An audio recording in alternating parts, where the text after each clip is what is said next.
ছোট একটা উনুন কিংবা বড় যা একটা কাঠের, মানে কাঠের জ্বালানির স্টোভের আবার নিয়ে পড়ে সেই তেলের ঝামেলা।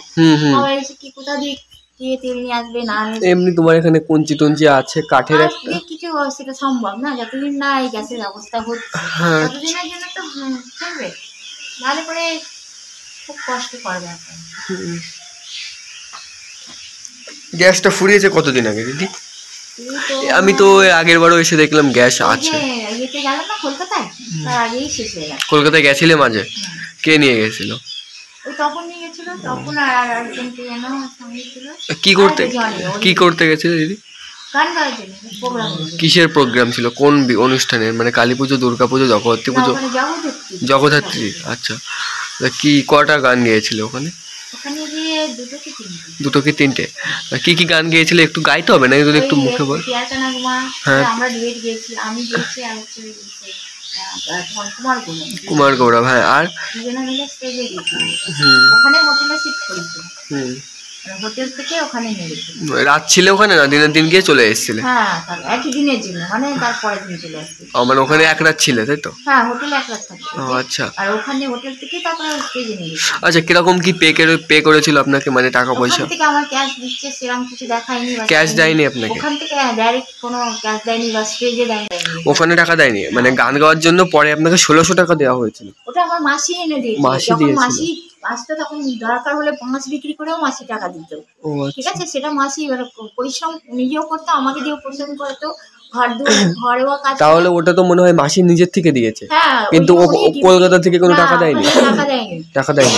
মাসি নিজের পরিশ্রমের টাকা দিয়েছে, যে তার কষ্টের টাকা। মাসির বাড়ি কোথায়? মাসির বাড়ি কোথায়?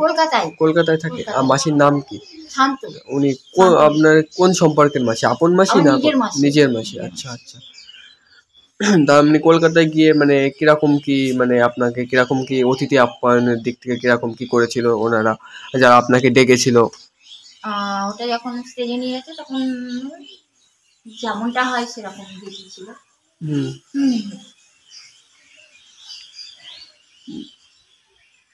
ওই হোটেলে শিফট করেছিলাম প্রথমে, হোটেলে দেখেছি, তারপরে ওখান থেকে নিয়ে গেছি। সেই দিনকে গিয়ে হোটেলে দিনকে থেকে ওরা গিয়েছিল সব বাচ্চা মেয়েরা, ওরা সব মুখে রং ফং মেখে গেছিলো। অ্যাকচুয়ালি ওরা ছিল বাইরে, ওখানে বাইরে ছিল পুজো উপলক্ষে, ওরা সব রং ফং মেখে গিয়ে হোটেলে গিয়ে তোমার সঙ্গে রানাঘাট থেকে কে কে গেছিল? এখান থেকে এই গলি থেকে, তখন বাড়ি থেকে তখন সঙ্গে করে নিয়ে গেছে আমাকে করে, সঙ্গে নিয়ে গিয়ে ওখানে তোমার গিয়ে একটা শাড়ি এনে দিয়েছিল তখন আমাকে। হ্যাঁ, তো ওই শাড়িতে মার ভর্তি পরতে পারিনি, সেই জন্য ঘরে আরেকটা সিনথেটিক শাড়ি ছিল সিল্কের, সেইটা পরে গেছিলাম বুঝলে। সেটা অন্য বছরের শাড়ি, সেটা মানে পুরনো 2021-22-23-এর মধ্যে কোনো একটা, যত সম্ভবত 22 অথবা 23-এর না ওটা, বুঝলেন।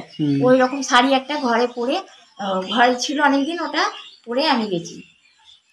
ঠিক আছে, ওই শাড়িটা পরে যত সম্ভব ওটা পরে হয়তো আর ইউটিউবারদের সঙ্গে অনেক সময় এখানে যারা ইউটিউবার আসতো তখন হয়তো ওটা শাড়িটা পরেছি, কিন্তু ওই শাড়িটা পরে আমি গেছি, সেটা আমার মনে ছিল না।